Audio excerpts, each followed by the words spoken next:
Hey there, race fans. It's race day, top 5 with me, Frank 5.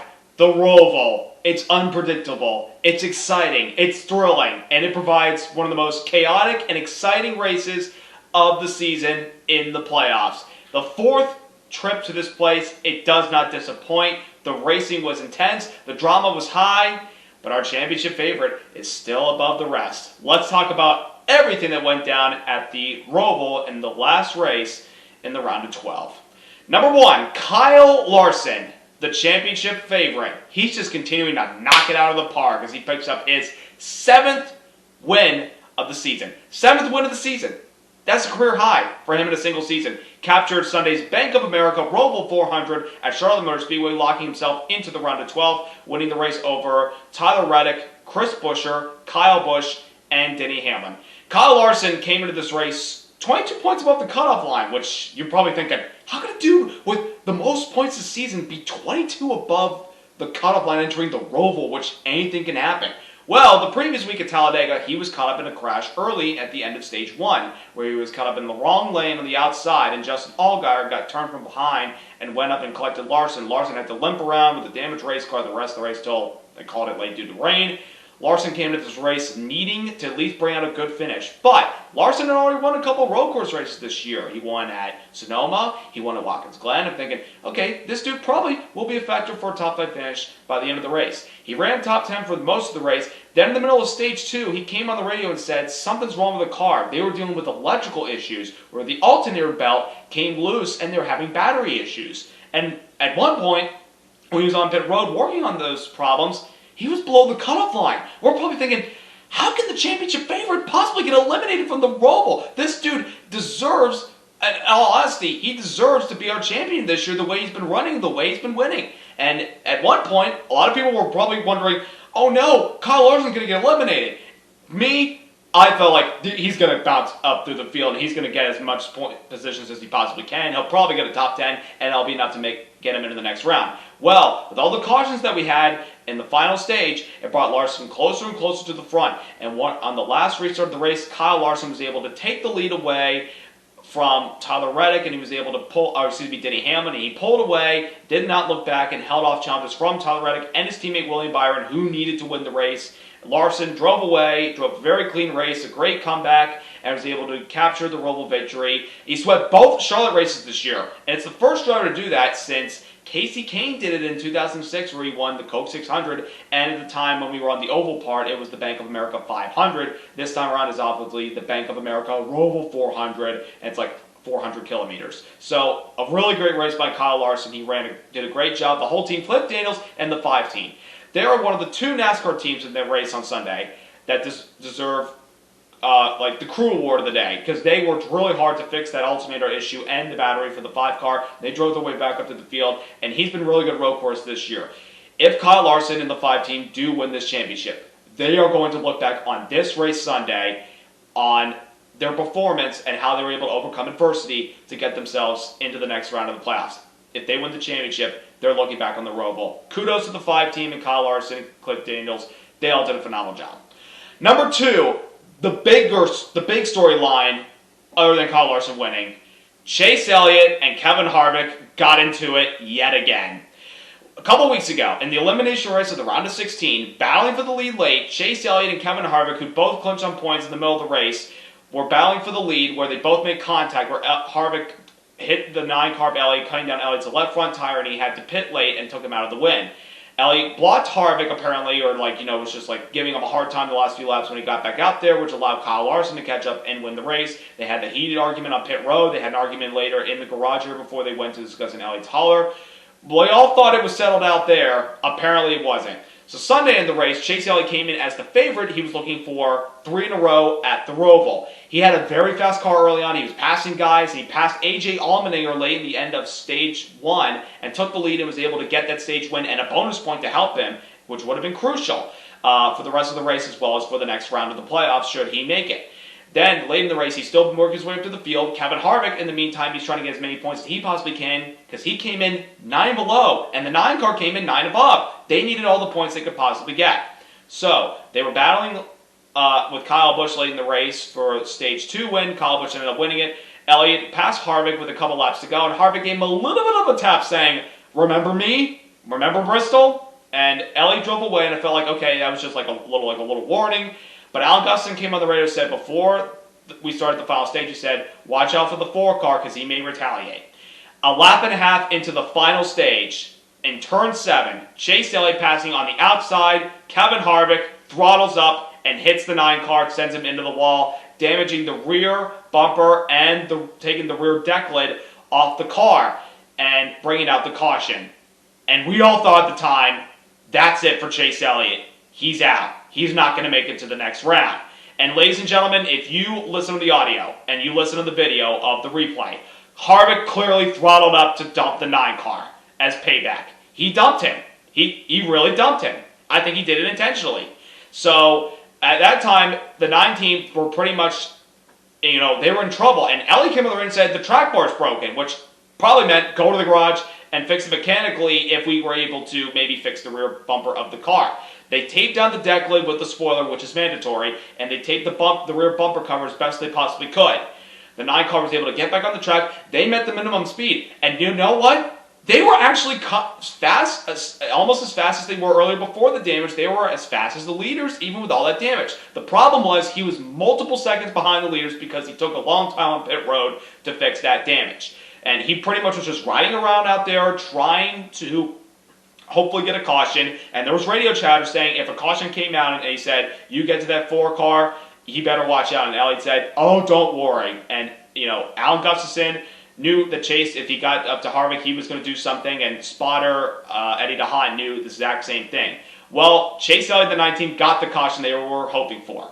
Their rear bumper came off, and NASCAR was monitoring the 19. They told him, have a plan to fix the rear bumper in case we get a caution. They didn't black flag him because according to Scott Miller, the vice president president of the rules for NASCAR, said that the rear bumper is not mandatory at road courses. And I'll be honest with you, I don't think it's required also at short tracks either, because in 2018 Bristol Night Race, Kyle Busch ran the whole race without a rear bumper cover, which he got knocked off earlier in the race on the lap 2 crash. He came back up to the field, almost won, but then got wrecked late. Well, the 9 car, they didn't need to run the rest of their bumper, get that bumper cover back and run the rest of the race. They could run it without it, as long as you had the deck lid and the spoiler intact, which they did. And they got the caution they needed, they caught back up in the field. And Elliott started moving his way up to the field like crazy. He still clearly had one of the fastest race cars. If he didn't have the damage, he was the car to beat all day long. He got close to Kevin Harvick with a couple laps, with almost 9 laps to go, or 11 laps to go, within that range. Elliott was only 2 cars away from the 4 car, and Harvick knew he was coming. Going into turn 1, what was then called Tom's Heartburn turn, which is not anymore, it's now sponsored by DeWalt. At turn 1, the 90-degree turn inside the infield portion, Kevin Harvick locked up the front tires and pounded the safer tire barrier wall, and that ultimately knocked Kevin Harvick out of the playoffs. Despite the stage points he got, that wasn't enough to get him into the next round, and the 9 team on the radio after that incident said, karma. I agree. Kevin Harvick got what he deserved. He got karma. And, it came back to bite him, didn't it? So, to make a long story short, the 9 team was able to rally back and get a 12th place finish, which was enough to put them into the next round. But I looked at the points margin afterwards, it's actually 40 points above. So, after the Harvick crash, Chase Elliott was locked in. Unless if the story I'm about to bring up in a second, his teammate won, it could have been really, really close. But the 9 team made to the next round. He complimented the crew on pit road post-race afterwards, saying, can't thank the guys for all the work they did to fix the car. I'm very proud of it. He said, as far as Kevin and his team goes, I want to wish them a merry off-season and a happy Christmas. Quote of the year. Pretty much saying, enjoy the rest of your off-season, knowing that you're eliminated. Kevin Harvick, who was interviewed during the race, which we picked up the soundbite after the race concluded before they talked to Chase Elliott, Parker Kligerman asked Kevin Harvick, the contact with the 9 car, did it have any, what was your take on that? He said, sometimes life teaches you good life lessons, something about that. Real life teaches you good life lessons. I don't know what that means. And Parker then asked him, is it done between you and the 9 car? And Kevin Harvick looked back at him with a Cheshire Cat smile like this. Pretty much saying, it may not be over with these guys, even though Harvick got a little bit of revenge, he didn't win the war at all. The 9 team made it, the 4 team did not. Kevin Harvick, was he maybe a little nervous that the 9 car was coming behind him, knowing that he probably would retaliate? I don't know. It seemed like Harvick did lock up the front tires because a couple laps before that incident happened, he was falling back in the pack like something was wrong with his car, like the handling wasn't there, or maybe he wore the tires too hard. Regardless, Kevin Harvick is out, Chase Elliott is in. The big question is it over with these two? I believe NASCAR should talk to both drivers and sit them down together and say, enough is enough, pretty much towards Kevin Harvick, because the 9 car has a chance to defend the title. And we don't want Kevin Harvick interfering with the championship contender who has an opportunity to still defend his title. Remember the Joey Logano Matt Kenseth incident in 2015? We don't want that same thing happening, where a championship contender who is still alive, that has a chance to make the Final Four and battle for a title, gets eliminated because somebody that was eliminated from the playoffs is still ticked off about a previous incident. We do not want that happening. Should the coroner intervene? Mr. Hendrick was pretty upset. He said, they have to work it out, or I have to talk to people. He probably talked to NASCAR. He probably needs to go and call Tony Stewart and Gene Haas, the owners of Stewart Haas Racing, and tell them, what are we going to do about this? Heck, I think Jeff Gordon, who's going to be vice chairman next year, should intervene and talk to these guys about it. We cannot let this happen. We cannot let this happen in the next round. Texas, Kansas, they're not places for retaliation. Martinsville is.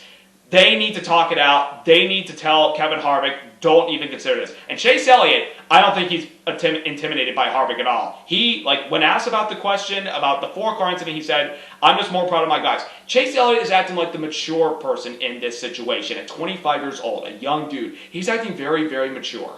And that's what a champion should be, composed and not let certain things get in your head. Kevin Harvick, he's acting like the immature one right now. And I like Kevin Harvick. But you cannot do this again, dude. I mean, because if you do this, you're getting suspended for the next race. Heck, NASCAR could ban him. They could ban him. I mean, there's a lot to process. What's going to happen the next few races? Again, you can't retaliate at Texas or Kansas with the speeds. Martinsville, you can retaliate, but NASCAR should tell Kevin Harvick, if you do this, we're going to drop the hammer on you. So, what a comeback, though, by the 19. They deserve, as I mentioned, the crew, the whole team, they deserve the other part of Kyle Larson's team, which was the crew of the day. Both those guys overcame a lot and got themselves in the next round. They did a really good job all out. Number 3, William Byron. Oh, my goodness gracious. This dude was so close to winning at his home track. Ladies and gentlemen, William Byron came in a must-win situation after 2 bad races at Las Vegas and the crash at Talladega. He came in to his home track knowing he needed to win. And he had a very fast race car. Ultimately, after the Chase Elliott crash, William Byron was the best car on the track. He was putting down laps. He was pulling away. It looked like it was going to be his victory. The 9 car's bumper falls off, obviously, which brings out the caution. And on one of the restarts, William Byron overshoots the backstretch chicane and has to come to a stop. He lost all those positions, but thankfully he got cautions and he was able to work his way back to the field. But with 2 to go, riding in 3rd place, trying to run down Kyle Larson and Tyler Reddick, William Byron went into the Turn 5 barrier. I believe that's what it was, Turn 5. He went hunt onto the barrier, and that ultimately took him out, but he was able to get an 11th place finish. But unfortunately, that wasn't enough. He was pretty upset in his interview. He felt like he had a car that could have won. But regardless, the 24 team and William Byron, keep your heads high, guys. You guys had a great year. All the Hendrick cars have been strong this year. There's no doubt William Byron and Rudy Fugle are going to be battling for race wins and possibly championships in the next few years. They have great chemistry together. It's only going to get better from here for these guys. They're going to be back next year stronger than ever. Now, William Byron was upset with Tyler Reddick because Reddick was the one that actually punted him into the chicane and forced him to stop and lose all of his positions late. Reddick apologized. They had a little discussion afterwards. I don't know if it was heated. I didn't see the video. They had a discussion. They seem to be on good terms from what I understand, so we'll see what happens. But what we do know is William Byron, despite that great run, that fast car, it's not enough with the 11th place, and he's out with Kevin Harvick and a couple other guys, which we'll bring about in just a little bit.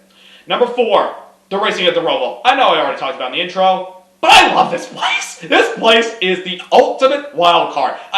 Okay, Talladega, we all know that's a big wild card. This is bigger. I mean, the action, the drama, the tense pit strategies, what we saw with the 9 and the 4, what we saw late in the race, like all these different things that was going on. The Roval provides great racing and phenomenal moments. I mean, the first year of this track, a wild finish between Jimmy Johnson spinning, trying to get by Truex in a must-win to get to the next round, Both of them get taken out of a win. Ryan Blaney goes out to win. The next year, Chase Elliott, dominant car, stuffs it into the tire barrier with 50 laps to go, but comes back up through the field and wins the race.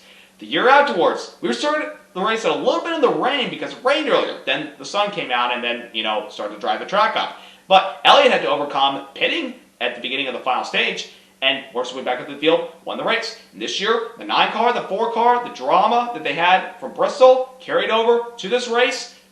William Byron in a must-win was in position to win. It didn't happen. Kyle Larson overcomes an alternator belt issue and a battery to win.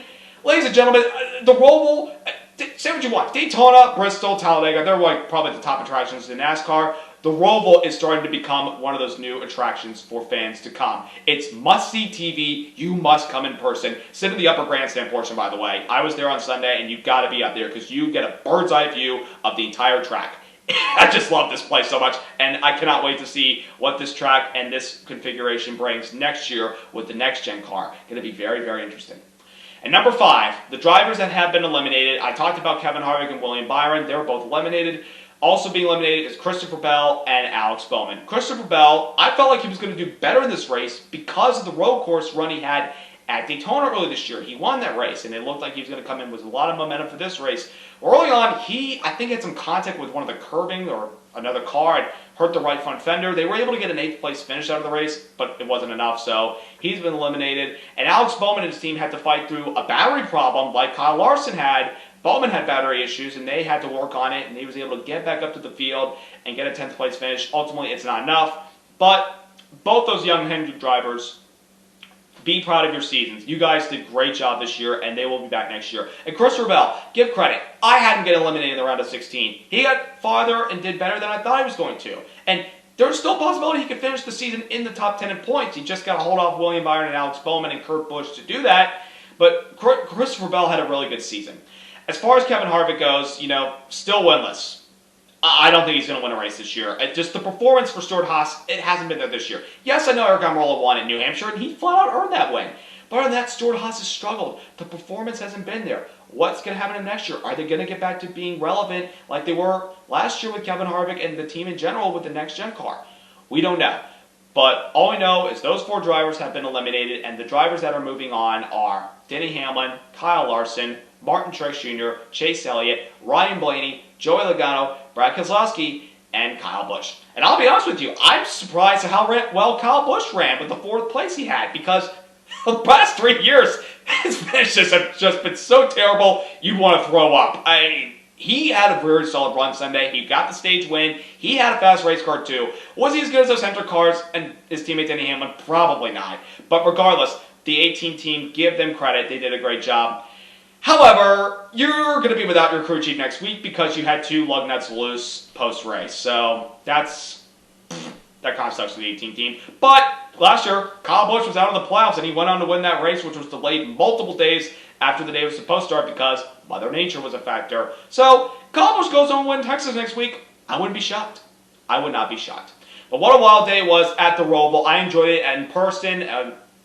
Great experience. I'm going to upload some clips that I put together for the Roval, and I will upload them probably this weekend. I'll probably do it on Saturday. There's also some big news regarding some NASCAR teams that I will break it down for you on Thursday and give you what is going on as far as 2 new Cup teams coming to NASCAR this year, including an old face that has been out of the full-time scene for Cup Series this year.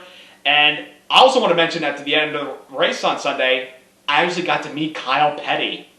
Pretty big moment. I was standing next to him and Dale Jarrett at the crosswalk trying to get across the highway. Pretty big moment. I even gave him my my little YouTube business card on my YouTube channel. And he took about a minute of his time before he left, and was a very nice man. And I can't thank him and appreciate him for what he's done for the sport and television. Of course, his father Richard is an icon. So, that being said, the round of 12 is in the books. It's time for a new round, the round of 8. This round will decide which 4 of the 8 drivers that are still alive will be battling for a championship in Phoenix in November. I can't wait to see what happens. Get your popcorn out, folks, because this next round is going to be a lot more fun. and I can't wait to see what happens. So subscribe, like. Congratulations to Kyle Larson and the other 7 drivers that made it to the next round. Larson on the victory, obviously, and the other 7 guys that will join him. The Roval was fun. Can't wait to go back there next year. I hope you guys enjoyed it as well. Must-see TV. Until then, have a great week.